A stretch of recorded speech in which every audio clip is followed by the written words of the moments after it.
At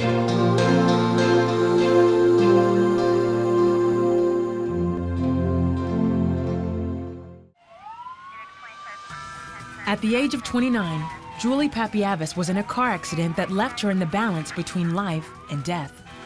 As she was driving away from a shopping mall, a teen driver ran a red light, plowing into her at 50 miles an hour. The impact jarred her head and neck, severely injuring her brainstem. Her body instantly began dying. Within minutes, the fire department arrived and pulled her from the wreckage. They were unable to detect a pulse or blood pressure. They took her to Loyola University Medical Center, unconscious and unresponsive. Brain scans showed no brain function. The brain stem is really the vital center of where we breathe, controls our heart. It's sort of our center of life. You cannot exist without a brain stem. Anybody that has pinpoint pupil and has that abnormal posture that she had, the survival rate is very poor. She had a serious brainstem injury that I did not think she'd ever wake up. Julie remained unresponsive in a coma. After several weeks, hospital staff gave no hope of recovery and urged her parents to release her to a nursing home.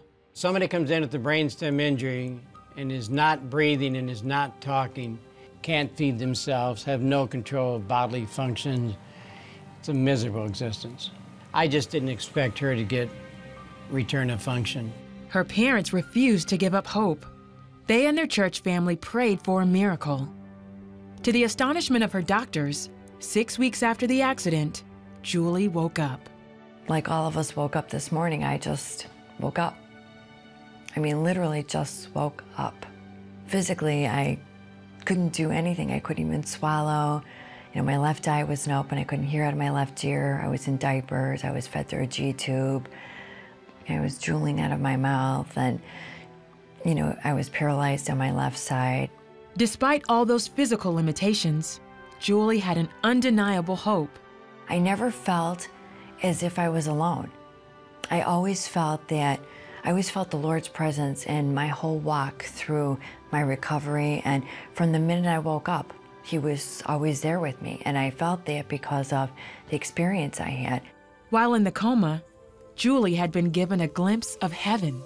It was so vast, and there was no real beginning or end to it. It was just perfect peace.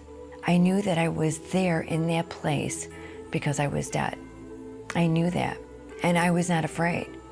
I was not afraid to be there. I was happy to be there. It was like I was home, and I wanted to stay there. She remembers her deceased grandmother suddenly standing with her. My grandmother said, "No, you can't go with us. You have to go back." And I said, "I can't go back. I'm not physically okay." And I was pointing to my left side that was paralyzed. And she said, "Your body will heal." And I felt right then that somebody had just come put a warm blanket around me and their arms around me. And I knew right then that I was in the presence of our Lord. I felt it, I knew it. And then she said, "Go back and be happy." And then the next memory I had was waking up in the rehab hospital. Julie was alive, but her road to recovery was difficult, both physically and mentally. I kept thinking and saying, "God, why did you not let me stay there? Why did you bring me back to this body that it doesn't work? And I have to struggle so hard to do everything, to wake up in a body like that, like I did, that was so incredibly disabled.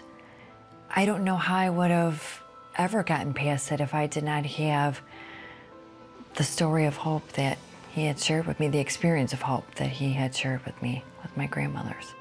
After 2 months of physical therapy, feeling and movement slowly returned to her left side. Her progress was nothing short of miraculous. With the type of injury Julie had, she had a 4% chance of surviving. Most people that have a 4% chance of recovering, if they survive and they live longer than 6 months, very often are in a nursing home in a severe disability or persistent vegetative state. Her recovery was not due to medicine. Her recovery was some miraculous event, some miracle that happened, because theoretically she should have died.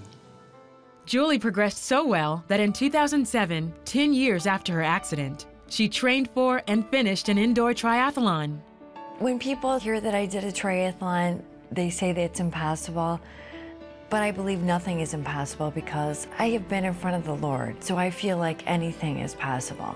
Today, Julie shares a message of hope and purpose with others who have suffered similar injuries. I want people to know that truly inside themselves that they matter. There's nothing that's less than about them because they've gone through those circumstances. She has also written a book about her experiences and recovery entitled Go Back and Be Happy. I have more purpose here on earth to fulfill, and I take that very seriously. The Lord is with me, which I knew, but it makes it so much clearer. He has been with me through all of it, and that He truly has an intention, a good intention for my life. I feel a much closer personal relationship now that He really has a definite purpose for my life and for this story and for this gift of hope.